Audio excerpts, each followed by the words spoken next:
All right, so just core philosophy from an RPO standpoint. Let's look at this here. The biggest thing if you're going to RPO is the quarterback has to be able to do both, okay? That's where you get in trouble. Really, Felipe got us in trouble a lot because he wanted to throw the ball. He knew he had 6 months left to play football. He had never been in RPO world, tempo world, and anytime it was RPO, he was trying to throw that thing, okay? So it was really tough. We didn't have a spring ball to be able to coach him, but finally got him right. But you can see right here, he's got the football still vertical instead of his wrists broke where they're down like that. That's going to allow him to do both. The ball in the belly is how we're going to, 80% of our normal D&D plays, that's how it's going to be. The ball is going to be in the belly of the back. That's where everything starts on defense. So you got to have the ball in the belly of the back. If it's right there, these guys are seeing it. They know it. They're going to react. They're going to get in windows they shouldn't be in. So just the first level RPO, I want to give you guys, this is very simple, but this is stuff we're going to be running this year. This is stuff that we've run for since Baylor days, and we really did a lot more of it when we got to Florida Atlantic, and I'll explain why. But this is just a tight end type flat with outside zone. You can really run any run scheme right here, so the quarterback's going to read the C-gap defender. Okay, you can run it with outside zone away. You can run it with inside zone here. You can run it with GT, okay? And then basically what when we first started doing this, is just trying to get the ball, little touch plays in the flats. If the end stays wide, you're handing the football and going.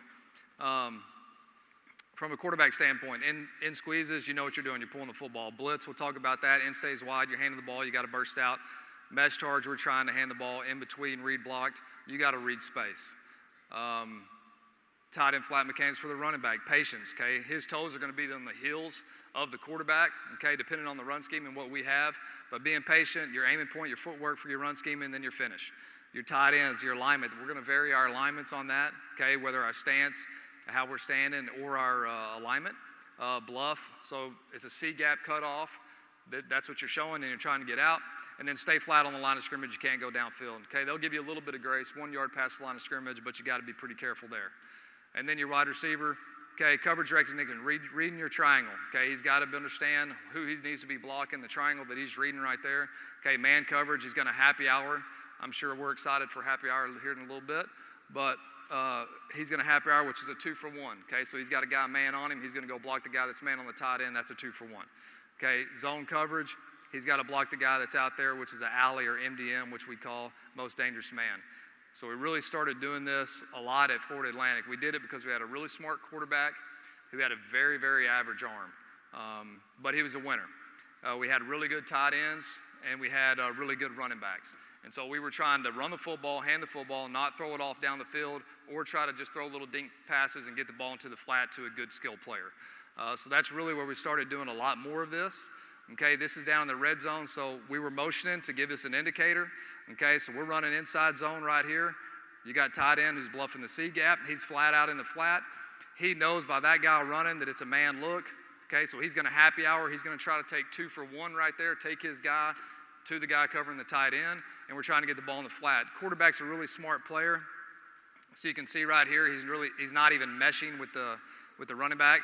If you're day one install, you're saying that's not correct. Okay, he's smart. He's understanding it's man coverage. That guy should be blocked. He's going to flip the ball in the flat right now and try to get it to the tight end. So you're able to just go steal a touchdown. Same thing. This is at Florida State. Okay, you basically got the same plane. You got inside zone. You got the tight end that's bluffing C-gap, getting out to the flat, and then you got a 2-for-1 happy hour down here at the outside receiver. Okay, playing with tempo. He's getting out. Should be snapping the football. Okay, we're inside zone, be able to do both. Okay, running back, stay on your tracks. Reading wide, tight end needs to stay flat. Here's your happy hour. It's okay. Really, that guy needs to be feet, hands, eyes. He's got to make it look like a route, okay? As soon as that DB sees that doesn't look like a route, his eyes should be getting in the backfield, understanding what could be coming. Not very good by the corner. Not very good by the Florida State receiver either. Okay, same thing. Doing it to the single receiver. Okay, these guys are blocking outside zone to the field that's at him. You got most dangerous man, so he's reading the triangle. He's got a safety over the top here. He's probably going to block the corner. All right, and so you got outside zone. So the quarterback's going to give him the line. We ought to get off of the line so that we can, running back can stay flat, not press him towards the line of scrimmage. We're bluffing C-gap. Quarterback's reading. Okay, ends wide, so you're going to hand the football. Okay, very simple stuff that's got a lot of burn over the years, been really good to us. And it's able to just steal touches and be able to still run the football. Outside zone with your quarterback, if Sarge coaching him, it's a lot tougher for guys on outside zone to make the play. Inside zone, he's a lot closer to the ball because the ball is inserting right here. Okay, so you can pull the ball. Now, if that guy's not running the hill line and chasing, then really you can just hand the football if he's not really running. He should make you have to pull that on outside zone because the ball is being inserted away from where he is. Okay, once again, wide splits. It's a Florida Atlantic. Getting this ball in space to our tight end. Okay, C-gap read, he's wide. Bad snap, probably took him off of the mesh. Able to get the ball still out in the flat. Good job by the receiver protecting the play, plus 10. Okay, now you're running it to the two receiver side. Okay, so the same thing. These guys got to read coverage, whether they're zone man. All right, we got an inside zone scheme. We got C-gap cut off where he's getting to the flat. Quarterback's reading the defensive end. Okay, this was a check with me. Okay, pressure. Okay, getting the ball to the flat. 16's got to do a good job making this look like a route. Okay, comes in, gets the crack. Really 19 right here should be running him off first man. But you're able to get the ball on the perimeter and go pick up a first down on 3rd and 3.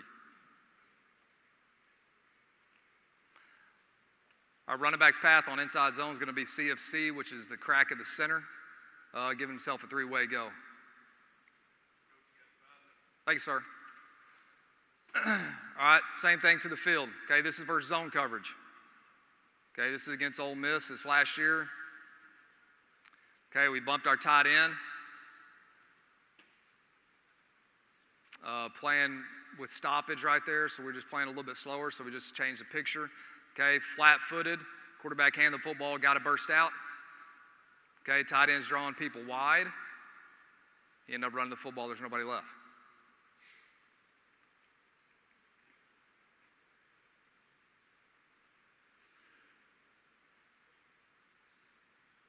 Great job up front, good surge.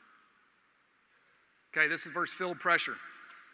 All right, so if we get pressure, we want to throw into it. Okay, so I'm going to teach our quarterbacks to lose ground, get the ball out. All right, so the guys on the outside, you got to make sure that they are doing their job. They got to protect that play, but the ball's got to get out versus pressure right here. Okay, we tried to just have a little alert, motion it. Okay, should be a man-type look. That should be alerting him.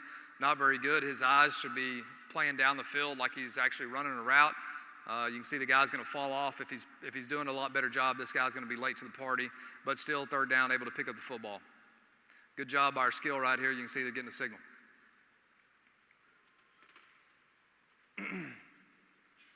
All right, so just real quick, we got 5 minutes. So being able to do the exact same thing, just rotate the tight end and the inside receiver. Okay, so now you're getting a better blocker on the perimeter, getting your inside receiver in the backfield. He's still C-gap cut off. I guarantee the defensive end's still going to try to protect the gap. Okay, that's how those guys are built. So now we're trying to get the ball to a better skilled player. Okay, and then you get a better blocker out on the perimeter. So we're doing the same thing, same calls up front. Okay, we're still running inside zone. Okay, when we get into this world, I'm going to lean on the quarterback and tell him that we really want to lean on getting the ball out. Okay, so when in doubt, just get the ball to 16. All right, get him the ball in space, let him go.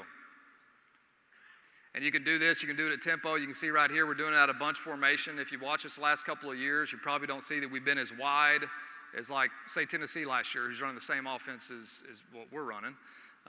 But we've had to utilize a lot of bunches and close formations because we didn't have guys on the perimeter that could go in. That's just how it was, and we didn't.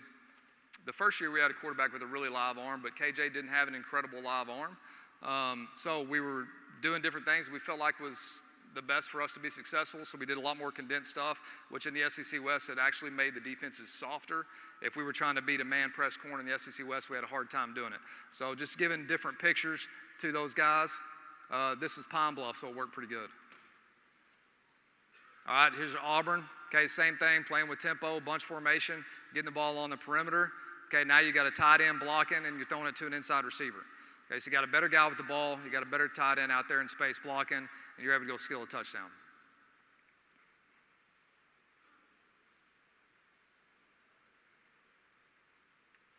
Okay, last one. I know we've seen a lot of kind of the new age defense. Iowa State, TCU's running it with all the 3 safety stuff and 3 down. This was against Mississippi State, who did a whole bunch of that. And, we put quads, okay? So they're going to waste these guys to the field. And what we were trying to do is get the ball to 16 in space and allow those guys to go block and let them waste 2 guys to the field, right, or away from the play right here. And so we were just really leaning on the quarterback. Hey, we're still running inside zone. Yeah, if the end hits wide, let's hand the football. But let's lean on trying to get the ball to 16. You guys get out there and protect and trying to get him the ball in space. And that's really all that was, nothing else to it. And that's the base of what we do. That's straight inside.